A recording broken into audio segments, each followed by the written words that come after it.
Good morning दोस्तों, कैसे हैं आप लोग? बताइए। आज शिरीष का एग्ज़ाम था। कैसा गया भाई तुम्हारा एग्ज़ाम?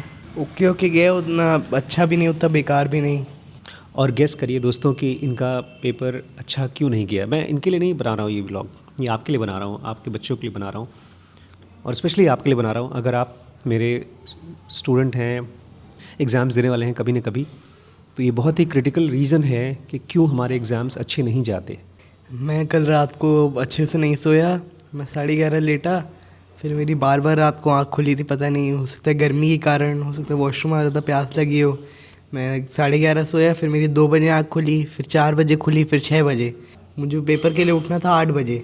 फिर 6 बजे के बाद तो मुझे नींद ही नहीं आई, मैं जगा ही रहा पूरे टाइम 6 बजे से अभी 1 बजे तक। और दोस्तों गेस करिए कि ये एग्ज़ाम देते समय कौन से पोस्चर में थे। शुरू में तो थोड़ी नींद आ रही थी, बट कैसे न कैसे मुँह धुल के आया, लेटा एग्ज़ाम कर रहा था। फिर बीच में इतना आलस आने लग गया, मैं लेट गया। ऐसे एग्ज़ाम लिख रहे थे भाई साहब। फिर 5 मिनट बाद उठे, भैया आंसर याद नहीं आ रहा, लेटे लेटे उठ जाओ वरना सो जाओगे, पता चला आधे पेपर में। फिर उठ के गया, पानी वानी पिया, फिर पेपर लिखा। थोड़ा सोचिए दोस्तों, अगर आपने अपने एग्ज़ाम की तैयारी कर ली है, नहीं भी की है, तो भी आपको कुछ न कुछ आता है, आप लिख सकते हैं। कितनी फ्रस्ट्रेशन होगी कि आपकी कॉन्शियसनेस अलाउ नहीं कर रही है। ऐसा लगता है जैसे खाना रखा है प्लेट में, खा नहीं पा रहा हूँ। मुझे बीच पेपर में ये थॉट आता है, यार मन नहीं कर रहा, छोड़ दो, क्या सो जाऊँ। दोस्तों थॉट्स ऐसे हो जाते हैं। एक बार मेरा रात भर जग के मैंने एग्ज़ाम दिया था। अगले दिन मेरे को पेपर मिला और मैं सोच रहा था कि क्या ज़रूरत है लिखने का, मुझे आता तो है, क्यों किसी को प्रूव करूँ मुझे आता है कि नहीं आता है। तो अगर एग्ज़ाम्स अच्छे देने हैं तो अपनी नींद, ख़ास तौर से एग्ज़ाम के दिन कोशिश करिए कि 8 घंटे पूरी हो।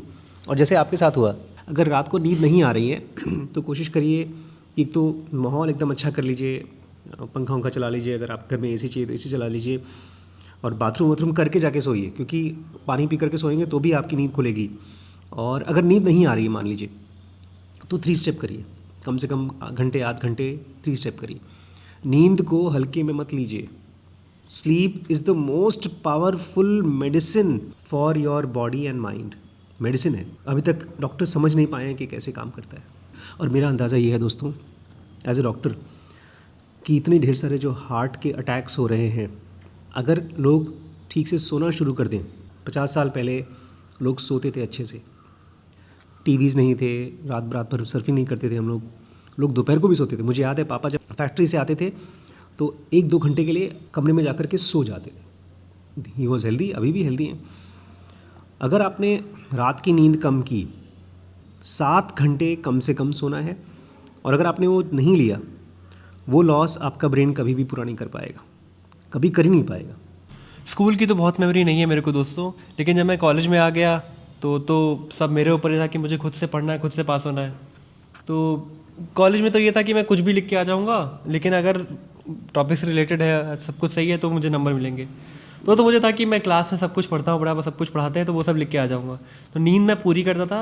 और अभी आपने दोस्तों देखा था कल के व्लॉग में, नहीं परसों के व्लॉग में देखा होगा आपने, इनकी तबीयत ख़राब हो गई। मेरा अंदाज़ा ये भी है कि ये सर्दी की वजह से ठीक ठीक सो नहीं पाए।